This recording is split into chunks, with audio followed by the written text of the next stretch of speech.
ती आई जिने मुलाला युद्धात हरवण्याऐवजी संपूर्ण साम्राज्य जिंकायला शिकवलं.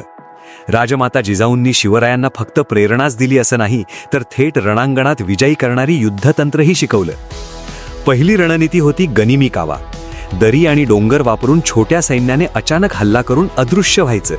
हे तंत्र जिजाऊंनीच बाल शिवाजीला घोड्यावर बसवून मैदानात शिकवलं. दुसरी रणनीती होती किल्ल्यांची साखळी. एकट्या प्रचंड ताफ्याऐवजी शेकडो छोटे किल्ले बांधून शिवरायांनी सुरक्षित तळ उभारले. तिसरी होती हेरांची फौज. जिजाऊंनी राजाला शिकवलं, शत्रूचा पुढचा विचार जाणून घेण्यासाठी डोळे तुकडीत लागतात. बहिर्जी नाईक सारखे हेरच शिवरायांचे खरे शस्त्र होते. चौथी होती जलद आणि फिरती सेना. जड सामानाशिवाय अश्वारूढ सैन्य शत्रूपेक्षा कितीतरी वेगाने गेलं. आणि पाचवी अजब रणनीती म्हणजे नौसेना. जिजाऊंनी शिकवलं की पाण्यावर स्वामित्व नसेल तर स्वराज्य अपुरं आहे.